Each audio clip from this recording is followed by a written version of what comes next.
Ladies and gentlemen, I still have dry eyes, hence the sunglasses. I'm sorry. We're watching a clip from Trigonometry today with Douglas Murray. I'm Tala Traveling Clat, your favorite Zionist prince. Let's take a look at this clip. Well, there's two particular things worth mentioning. One is, of course, that Muhammad, the founder of Islam, himself beheaded, massacred many, many Jews.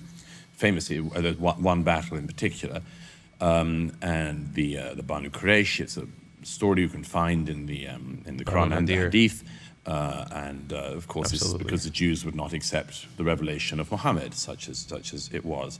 And so they were seen within Islamic tradition as being one of the first people who turned down the opportunity to join Islam. And as a result, of course, Muhammad decapitated hundreds and hundreds of Jews. So that's not a good start. But there's a bigger thing, I think, within the Muslim world, which is worth mentioning, which the late Bernard Lewis pointed out on a number of occasions, which is the great problem within Islam when it comes to not just Judaism, but the wider non-Islamic world, is that the Muslim religion claims to be the last revelation from God to man, which we all know is a very large claim to make. It says there have been previous revelations, but this is the last and final one. And what's more, God has given you a book, the Quran. And the Quran is the one book you need. The opening, here is the book wherein is no doubt, which is quite a bold claim as well, I'd say. But the claim at the foundation of Islam is, here is the book wherein is no doubt, and it's the only book you need. And it's the final word from God that man will ever have. Now, if you are the recipients of this book, the people who end up either converting or being forced to convert to Islam, and eventually the areas that Islam takes over by force, if you are somebody who's brought up in that tradition, you would think that being the recipient of the final revelation from God, you would be in a just tip-top situation. You know, you would imagine that, well, this is going very well. We've got the final revelation from God. What's not to like? What's not on our side? And then several things happen in the millennia since, which is, first of all, many, many Muslims realize that despite having the final revelation from God, things don't seem to be going very well. Until oil is discovered in certain parts of the Middle East, most people live in total destitution. The discoveries and enlightenments of Europe largely passed the Muslim world by. This shouldn't be exaggerated. Certain parts of the Muslim world, of course, give the Western world certain parts of what becomes the Western European tradition. So there were times of interplay. There were times of mutual learning. And now, of course, everyone looks back at them, or many people look back at those times with nostalgia. Nevertheless, in the main, the Muslim world cut itself off from the rest of the world and didn't care to learn from the rest of the world, didn't improve the economic conditions of its people, totally failed to create societies anything like as successful as, for instance, European societies. And therein a question arises, which is, if we are the recipients of the final revelation, why is everything so awful where we live? And then you have the additional thing, which is, and how come the Jews return or re-establish of course, many Jews are already living in the area that's now Israel, but already lived there, but many others come from other parts of the world, including from the Middle Eastern countries where they're chucked out by the governments in 48 and so on. The Muslim world sees this tiny, tiny bit of land. This tiny bit of land, which, among other things, is the only bit of the Middle East that doesn't have any oil. And they make of it a much more successful country than any of the countries around. Now, if you create a Palestinian state, you just have another failed Arab state, another failed Muslim state to add to the more than 50 already failed Muslim and Arab states. What is the explanation that the Jews who refused the Prophet's invitation to Islam are still here, have this tiny bit of land, and make all of these discoveries and other things that show themselves to be so successful? It's some kind of stab in the heart.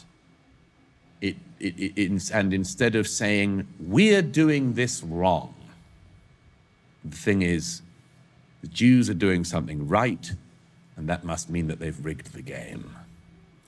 That's why they care. among other things. And it leads to the deep pathology of anti-Semitism, which has been largely eradicated in Europe among Europeans, not entirely, but largely. There are still some bits of the far right you can find across Europe, and occasionally in the UK with a sort of the whiff of this noxious thing still emerges. On the left, of course, it's much closer to the boat. But principally anti-Semitism in our own day of the kind that we hoped had ended with Hitler exists and indeed thrives in the Muslim world. And the Muslim world is now in our world in Europe, and so we have the Hitlerian horrors of anti-Semitism back. And it is back indeed, ladies and gentlemen. It is absolutely back indeed. We see a not just a rise in anti-Semitism, but because I feel like you can't call it anti-Semitism anymore because it's become a meme, but a rise in Jew hatred, and specifically Arab or Islamic-backed Jew hatred. Don't get it twisted. This is not the Jew hatred of Europeans. The Jew hatred of Europeans sort of came and went, and that Jew hatred, it's resurrected a bit with this inferiority complex that many people in the West, and it's not just Europeans, but it's many people in the West now that feel like Jews are controlling the world because their situations are so shit they can't climb out of it.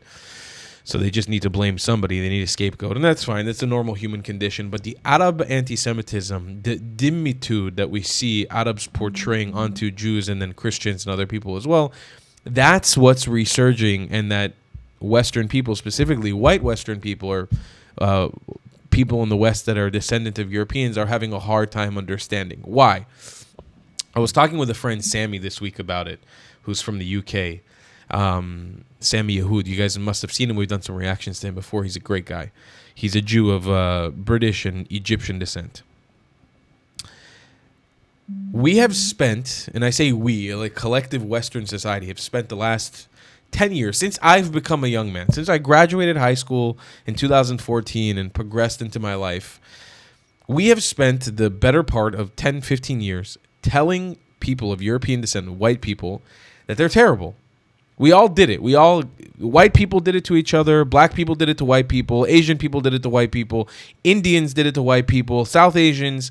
Everybody told white people that they're the worst, that they're colonizers, that they're terrible, that they're horrible, that they're evil. And so now you have white people who are quite literally being invaded, in some ways violently.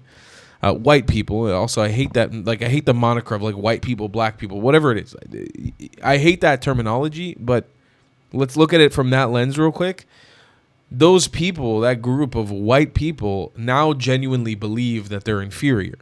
They believe that they're horrible, and they're sort of letting their societies be stepped on completely. And that's what you see today. That's a modern manifestation of what we're seeing, what we're dealing with today. Arabs, people who have a worse culture from Arab countries, and even Arabs say this, like the good Halijis and the Hijazis, they tell you that the Europeans imported shit into their countries from their countries, from the Gulf countries, from Syria, from Lebanon. Shit was imported into Europe. Bad people with bad ideologies.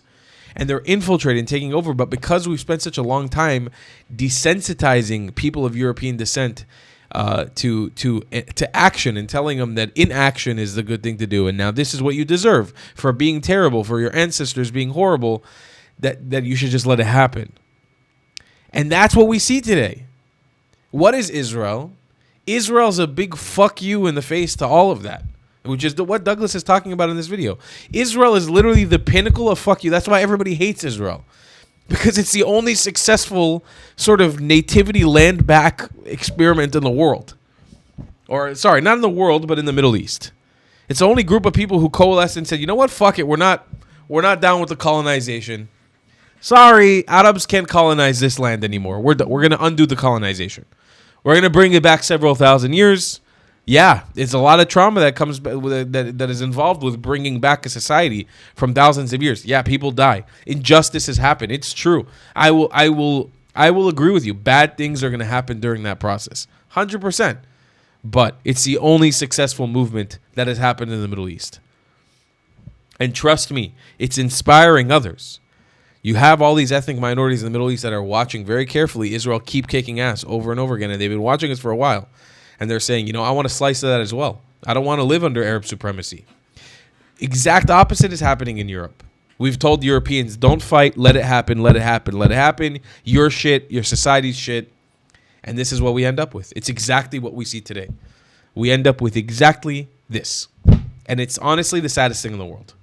I'll see you guys in the next one. I love you long time. Goodbye, Clats. If you believe in my content and want to support me, just know your help is needed. There's a bunch of great ways to support me, being PayPal, Buy Me a Coffee, or joining my Patreon community down below. Patreon is the best way to support my channel, and you'll get a bunch of cool perks depending on what tier you join. Another great way to support me is by buying my merchandise on thetravelingclat.com. I regularly drop new merch designs like this beautiful hat or this amazing shirt, where you can support the channel and get something cool for yourself. I also have an amazing Discord community with people from all over the world. Thank you so much for your support.